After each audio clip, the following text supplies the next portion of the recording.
오늘도 주의 말씀 앞에 서게 되어 여러분 모두를 주님의 이름으로 축복합니다. 하나님의 말씀 잠언 25장 11절 21절입니다. 경우에 합당한 말은 아로새긴 은쟁반에 금사과니라. 내 원수가 배고파 하거든 음식을 먹이고 목말라 하거든 물을 마시게 하라. 아멘.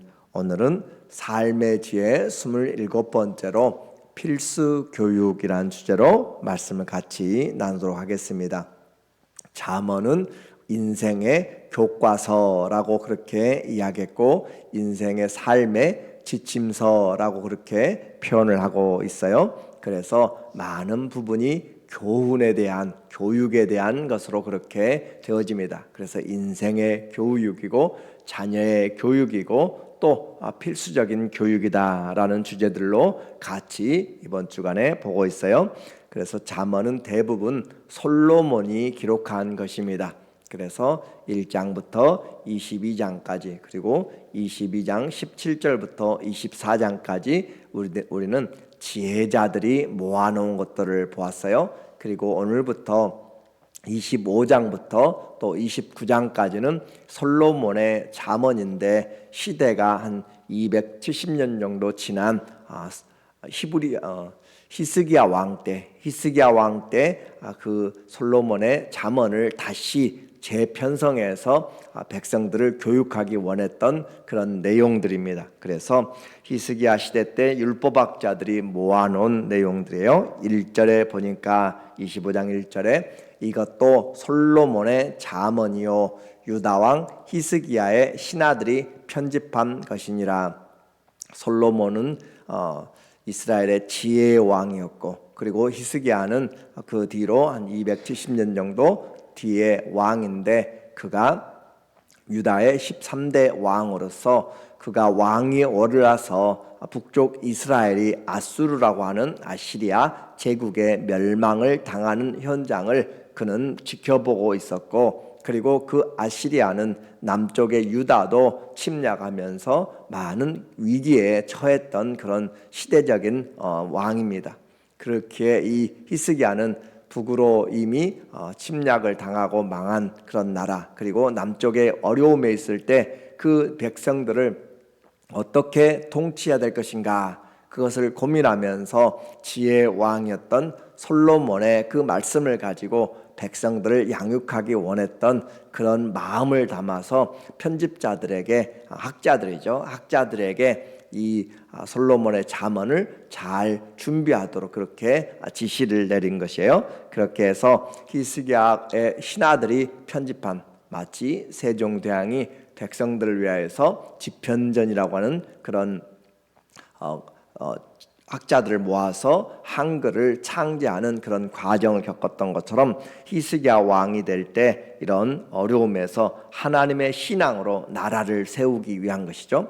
이것은 우리에게 좋은 교훈이 됩니다. 위기가 닥쳤을 때 우리는 어떻게 내 인생을 교육할 것인가, 위기가 닥쳤을 때 가정을 어떻게 이끌어갈 것인가. 우리는 이 미국도 왕 대통령이 되어서 선서할 때 성경 위에 선서하는 것을 우리는 지켜봐요. 그러나 그것이 믿음이 있는가? 그것은 다른 이야기죠. 우리의 신앙에서 하나님의 말씀이 정말로 우리의 삶을 변화시킬 수 있다는 그리고 삶이 그리스도 말씀이 우리를 살린다는 그런 믿음으로 행할 때 여호와의 신앙으로 다시 세워지는 거예요. 그래서 백성들이 말씀을 따라 잘 준비하면 새로운 부흥이 일어나고 새로운 길이 생기고 하나님으로 인하여서 소망이 생기게 됩니다. 도시는 의인들의 기도로 흥왕하게 되고 도시는 또 악인들의 그런 저주로 인하여서 패망하게 된다. 죄가 많아지면 결국 심판을 받게 되는 것을 말하는 것이고 하나님 앞에 의인들이 많으면 주의 이름으로 승리하게 되는 것을 말해요. 그래서 남쪽의 유다가 나중에 망하게 되었을 때 이 히스기야 왕으로부터 결국 한 150년 정도 뒤에 망하게 될 때 그들은 예레미야 5장 1절에 보면은 예레미야가 이야기합니다. 예루살렘 온 거리를 다녀서 살펴보라. 하나님을 구하고 공의를 행하는 사람이 한 사람이라도 있는가 찾아보라 라고 할 정도로 그렇게 하나님 앞에 살아간 자들이 없었다라고 하는 거죠. 우리가 아는 것처럼 소돔과 고모라가 멸망한 것도 아브라함의 기도에서 의인 10명이 없어서 소돔과 고모라가 멸망했다는 사실을 생각한다면 오늘 이 시대에 우리의 가정을 살리고 나라를 살리는 것, 우리의 인생을 살리는 것은 다른 어떤 힘과 능력이 아니라 하나님을 찾는, 하나님의 말씀을 따라가는 자들의 삶이 결국 이 땅을 세워나간다는 사실을 생각하면 오늘 저와 여러분은 이 시대에 이 나라를 또 이 땅을 또 우리의 가정과 교회를 이 사회를 책임지는 영적인 파수꾼과 같다라고 하는 것이에요. 그래서 우리의 정신을 새롭게 하고 우리의 마음을 새롭게 해서 하나님 앞에 준비되는 사람, 히스기야는 바로 이와 같은 것을 지금 이야기하면서 명령을 하였고, 율법학자들이 지금 뽑아놓은 내용에서 오늘 우리가 찾아보게 될 것은 바로 인간관계였습니다. 하나님 앞에 어떻게 지혜롭게 살 것인가, 왕 앞에서, 하나님 앞에서, 사람들 앞에서 그 관계들을 잘 하라라고 하는 것이죠. 그래서 그 관계에서 가장 중요한 것이 바로 말이죠. 우리에게 관계에서 가장 중요한 그 말을 어떻게 할 것인가, 그리고 우리에게 만나는 그 이웃들에게 어떤 관계를 할 것인가. 하나님을 알면 옆에 사람에게 관심을 갖게 되는 것이 성경을 하나님을 경외하는 자들의 삶이라고 계속적으로 말을 하고 있어요. 그래서 필수 교육인 오늘 말과 선함에 대한 것을 지금 이 첫 번째로 말하고 있습니다. 말을 많이 하지 말라. 우리에게 교만은 사람을 넘어지게 하는, 인생을 망치게 하는 그런 앞잡이 선봉이라고 이야기를 했어요. 반복적으로 말하는 것이죠. 그런데 교만한 자의 특징이 뭐예요? 말을 함부로 하게 되고 위아래가 없이 하게 되는 것이죠. 그렇게 해서 권위자, 하나님 앞에서 함부로 하게 되는 그런 것들을 나타내게 돼요. 특별히 왕 앞에서 말을 많이 하게 되면 실수를 하게 됩니다. 술을 먹으면 당연히 실수를 하게 되는 것처럼 우리에게 왕 앞에서 조심하라 라고 하는 것이고, 왕 앞에서는 오히려 들으라 라고 하는 것이죠. 그래서 순종은 듣는 것에서부터 시작하는 거예요. 교만은 넘어지는 그 길의 앞잡이기 때문에, 그래서 6절에 첫 번째 교육하는 것이에요. 왕 앞에서 스스로 높은 채 하지 말며 대인들의 자리에 서지 말라. 우리는 높은 자리를 가려고 원해요. 조금 더 좋은 자리에 앉으려고, 다른 사람보다 좀 더 나으면 그것이 내가 성공한 것처럼 보이는 것이죠. 예수님의 제자들도 끊임없이 예수님 십자가에서 돌아가신다고, 부활한다고 이야기를 했을 때도 여전히 누가 크냐 자리 다툼을 했던 것, 교회에서도 여전히 그런 것들이 있게 되고, 우리의 마음의 교만은 언제까지 가냐면 무덤에 갈 때까지 교만이 우리에게 있다 이 말이죠. 그래서 환경만 조성되면 얼마든지 교만이 우리에게 살아나게 돼요. 그래서 우리는 선줄로 생각하거든 넘어질까 조심하라. 하나님 앞에 교만하지 않는 것, 그리하면 때가 되면 하나님이 우리를 높여 주시리라. 교만한 자가 말을 실수하게 되는 거죠. 그래서 너는 이웃과 다투거든 변론만 하고 남의 은밀한 일은 누설하지 말라. 우리에게 이웃과 다투면 그 사람과의 일에서 그 문제로 끝내야지 인신공격을 하지 말란 말이에요. 자녀들이 어떻고 그 사람의 가정이 어떻고 뭐 그 사람의 인신공격을 하게 되면 홧김에 말다툼하면서 그 사람의 당신은 배우지 못했어 라고 그렇게 이야기한다거나 그렇게 하게 되면 결국은 그 인신공격으로 인해서 망하게 되는 거죠. 단지 옳고 그른 것만 이야기를 하면 돼요. 말은 돌고 돌아서 내가 뿌리면 다시 다 돌아오게 됩니다. 그래서 밤에 말한 것도 다 낮에 퍼지게 되는 것들이고, 말은 발이 없지만 천리를 가게 돼요. 흑색 선전으로 다른 사람을 비방하면 나도 언제나 그런 상황에 빠지게 된다라고 하는 것이죠. 왕 앞에서나 이웃 앞에서나 겸손하고 꼭 필요한 경우에만 말할 때 그 사람의 인생이 빛나는 것이에요. 11절에 보니까 경우에 합당한 말은 아로새긴 은쟁반의 금사관이라. 옛날에는 은쟁반 같은 것들이 좀 많이 있었어요. 그런데 그곳에 금사과라 얼마나 귀한 것인가라는 거죠. 그래서 경우에 합당하게 말할 때는 손에 꼭 맞는 그런 반지처럼 몸에 잘 맞는 그런 옷처럼 그렇게 보기에 합당하다라는 거죠. 아무리 좋아도, 아무리 신발이 좋아도 내 발에 안 맞으면 안 되는 것이에요. 그런 것처럼 경우에 합당한 말은 아로새긴 은쟁반에 금사과라 가장 돋보인다는 것이죠. 그래서 우리에게 어떻게 말할 것을 우리에게 가르쳐 주세요라고 하는 것들도 중요한 것이에요. 그래서 하나님 앞에 말하기 전에 먼저 물어보는 것들, 그것이 지혜자죠.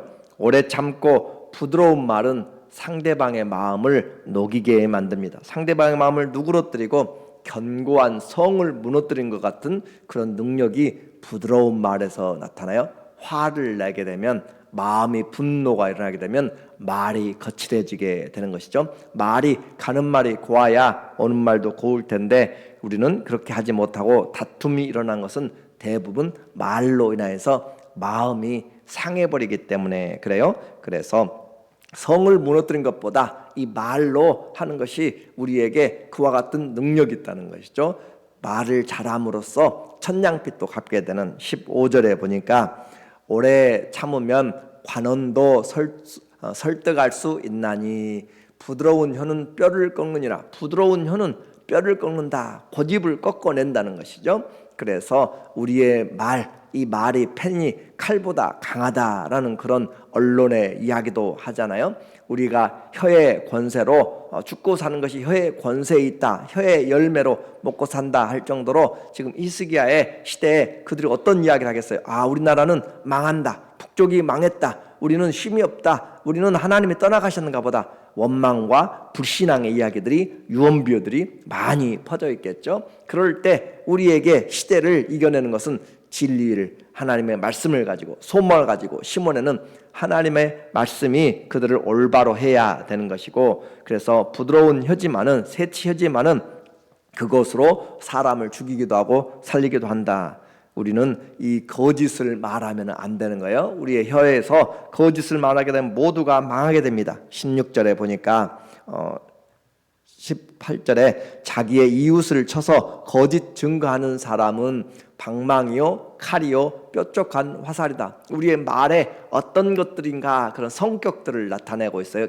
그 말이 나갔을 때 이웃을 쳐서 거짓 증거하는 사람들, 이웃에게, 상대방에게 거짓 증거하는 사람들, 얼마나 법정에서도 거짓말하는 것들이 많은지 몰라요. 그래서 거짓 증거하는 사람들은 방망이나 몽둥이라는 것이죠. 그리고 칼이고 뾰족한 화살이라 사람을 다 상하게 하는 것들이에요. 우리의 말이 그렇게 힘이 있고 또 상대방에게 마음을 상하게 하는 것이죠. 우리의 단지 폭력은 그 자리에서 끝나지만 언어의 폭력은 마음에 새겨진다라고 할 정도로 어려운 거예요.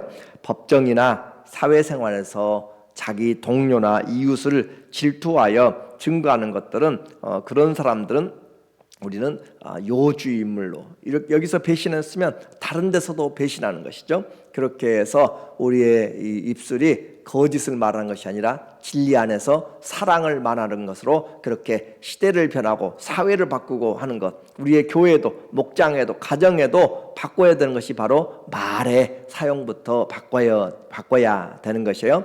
이와 같이 방망이요 칼이라, 이것은 우리 모두에게, 이것은 시편 57편 4절에 밑에 써 있는 시편 57편 4절에 똑같이 다윗이 하고 있는 내용이에요. 내 영혼이 사자들 가운데서 살며 내가 불사르는 자들 중에 누웠으니 곧 사람의 아들들 중에라. 그들의 이는 창과 화살이요 그들의 혀는 날카로운 칼이라. 시편 57편 4절에서 다윗은 이와 같이 지금 이야기하고 있어요. 자기를 둘러싼 원수들이 자기에게 어떤 그런 해를 끼치고 있는가. 사자들, 내 영혼이 사자들이 그 양을 움켜쥐를 때, 그 사냥할 때 얼마나 잽싸게 그리고 강력하게 가는지, 사자들 가운데 살고 있다. 얼마나 힘들고 어렵겠어요. 또 내가 불사른 자들 중에 누웠나니, 불사르는 자들 가운데 그렇게 누워있어도 어떻게 힘쓸 수가 없는데 그 사람들은 누군가, 사자는 누구고 불사르는 사람은 누군가, 그 사람들은 사람들이다 라고 하는 거예요. 사자가 그러니까 우는 사자 같은 자들이죠. 그 사람들의 아들이라. 그들의 이는 창과 화살이고 그들의 혀는 날카로운 칼이다. 그 사람들, 둘러싼 사람들, 자기를 죽이려고 하는 사람들, 그 원수들의 입에서 나오는 그 소리가 얼마나 무섭고 참담한 일인가라는 것을 이야기해요. 부부간에도 말다툼이 많으면 지옥과 같다라고 그렇게 이야기해요. 오늘 24절에도 보니까 우리에게 다투는 여인과 함께 큰 집에서 사는 것보다 움막에서 혼자 사는 것이 나으니라. 잠언 곳곳에 가정에 대한 것들도 이렇게 이야기를 지금 하고 있어요. 그래서 내 말에도 나는 어떤 말들을 하게 되는가. 오늘 히스기야는 그 백성들이 위기의 때 하나님의 믿음으로 일어날 때는 믿음의 말, 선한 말 우리는 잘 알고 있어요. 무릇 우리에게 무익한 말, 어떤 무익한 말도 입 밖에 전혀 내지 말고 오직 덕을 세우는데 소용되는 대로 선한 말로 하여서 듣는 자들에게 은혜를 끼치게 하라. 에베소서 4장 29절의 말씀은 우리의 인생에 아주 중요한 신앙의 말씀이죠. 어떤 무익한 말들이라도 우리는 하지 말라.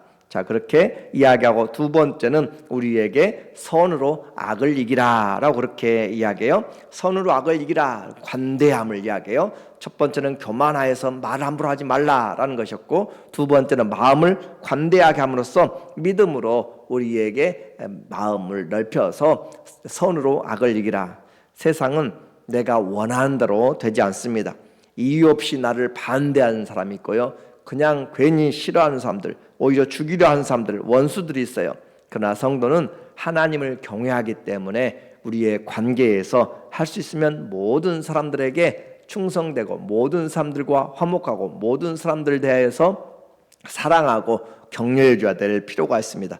그 원수들에게조차도 오늘 왕이 맡긴 일을 잘 감당하면 얼마나 충성된 사람이에요. 그런 것처럼 하나님이 우리에게 맡겨준 직분이라고 그랬죠. 고린도후서 5장 18절 19절에 보면 하나님이 우리에게 화목케 하는 직분을 주셨고 직책을 주셨고 화목케 하는 말씀을 주셨다라고 그렇게 이야기해요. 그래서 우리가 하나님 앞에 이와 같은 직분을 잘 감당하면 얼마나 주의 마음을 시원케 해드리는가. 왕의 걱정 근심을 나가서 해결해 주는 사람, 그 사람은 정말 귀한 사람이죠. 13절에 보니까 그와 같은 사람을 충성된다라고 이야기하는데, 충성된 사자는 그를 보낸 이에게 마치 추수하는 날에 얼음 냉수 같아서 능히 그 주인의 마음을 시원하게 하느니라. 충성된 사람, 그 일에 충성된 일꾼이죠. 그 사람은 그를 보낸 이에게 마치 추수하는 날에, 추수하는 날은 여름이잖아요. 뜨거운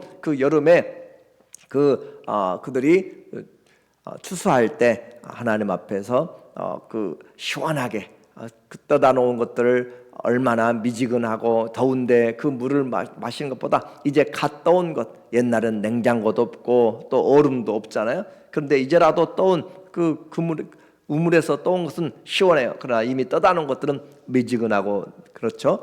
그와 같은 것인데 추수하는 날에 얼음 냉수 같다. 얼음이 있어서가 아니라 그만큼 시원함을 준다. 마음을 상쾌하게 한다. 누가 주의 마음을 알아서 주의 마음을 시원케 할 것인가? 충성된 사람이에요. 그 주인의 마음을 시원하게 하는 사람들. 25절에도 먼 땅에서 오는 좋은 기별은 목마른 사람에게 냉수 같으니라. 지금 우리에게 어떤 사람이다라고 하는가? 마음을 넓히라는 것이에요. 서로가 지금 위기잖아요. 나라의 위기가 닥쳐오니까 다 자기 중심이잖아요. 사재기하고 자기 이웃들과의 좋은 관계도 다 나눠지게 되고 자기만 생각하게 되는 그런 관계로 되니까 이 땅이 점점 힘들어지게 되는 그런 과정에서 마음을 관대하게 하라, 마음을 넓혀라, 선으로 악을 이겨라 라고 그렇게 말씀을 전하면서 그들이 부흥을 지금 이야기하고 있는 것이죠.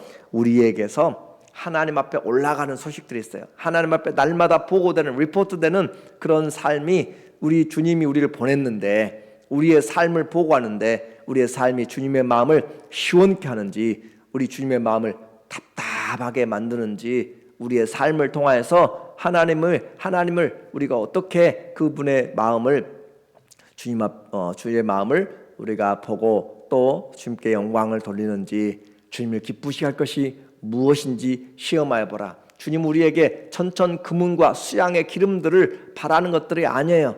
그런 그 제사들을 바라는 것이 아니고 주님은 온전한 예배와 또 공의를 행하며 인자, 사랑, 자비를 행하면서 겸손히 내 하나님과 함께 동행하는 것이 아니냐. 그것이 하나님이 우리에게 선한 뜻이요 하나님 우리에게 밝히 보여주신 것이에요. 그러므로써 우리의 마음을 좀 넓혀라 라고 하는 거죠. 예수님 믿으면 좀 예수님 닮아서 마음이 넓어질 것 같은데 그렇지 않은 때가 많이 있어요. 봉사는 열심히 하는데 마음은 좁아지고 닫아져서 정말 힘들고 어렵게 신앙생활하는 그런 상황들이 많이 연출되게 됩니다.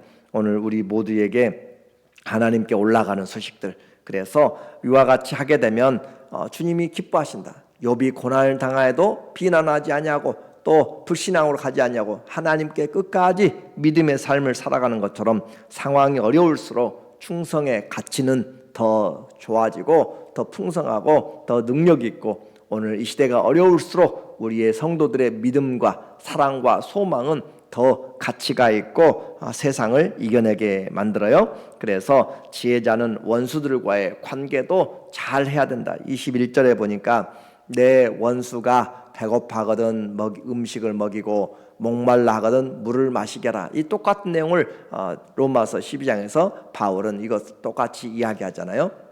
그래서 내 원수가 배고플 때 먹이고 목말라거든 물을 마시우라 라고 하는 것은 그만큼 우리는 하나님의 사랑으로 그들을 품어주라 라고 하는 것이죠. 그리하는 것은 핀 숯을 그의 머리에 놓은 것과 일반이요 여호와께서 내게 갚아주시리라. 핀 숯을 머리 위에 올려놓는다 라고 하는 것은 고대에 있어서 회개하는 그런 형식을 말하고 있는 것이에요. 우리가 자비를 베품으로써 그 원수들의 마음이 미안하게 되고 오히려 나는 이렇게 했는데 그는 선으로 나를 갚아주게 되니까 그의 마음이 그것에서 적개심에 불탔던 그의 행동이 스스로 그만두게 되고 그렇게 함으로써 선으로 악을 이기는 것을 말해요.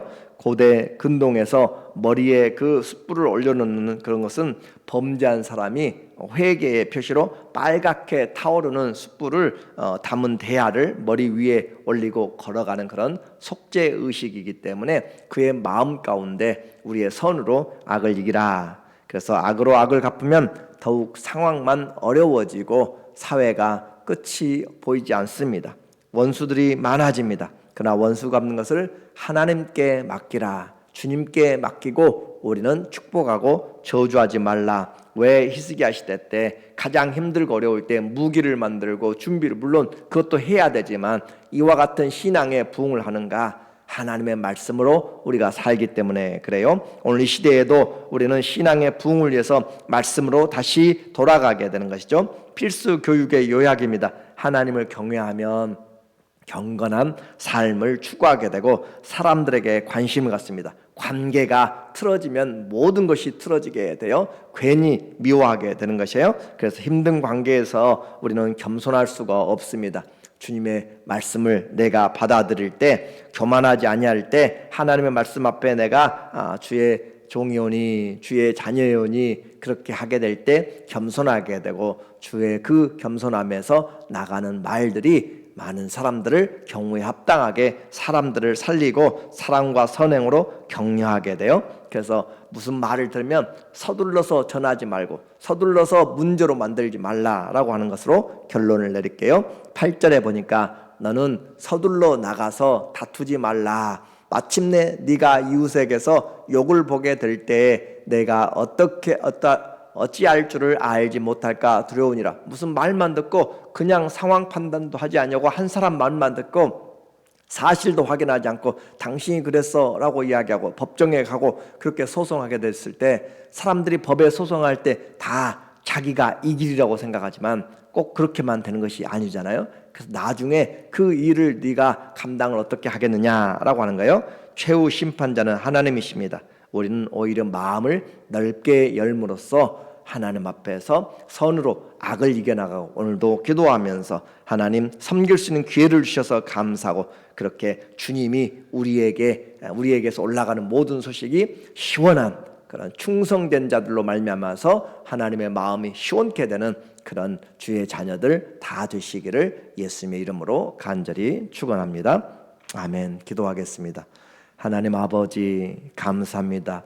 주님이 우리에게 주신 이 시대에 정말 주의 말씀을 가지고 다시 우리의 영혼과 육체를 새롭게 하며 믿음으로 승리하게 하시고 믿음으로 세상을 이기게 하여 주시고 겸손하여서 끝까지 주의 믿음의 말씀을 통하여 우리는 승리하도록 도와주시옵소서. 마음을 주 안에서 넓게 열게 하여 주시고 그리스도의 마음으로 살아가여 주님을 시원케 드리는 충성된 하나님의 자녀들 모두 되게 하여 주시옵소서. 예수님의 이름으로 감사하며 기도합니다. 아멘. 내일 주일 준비를 위하여서 함께 기도합니다.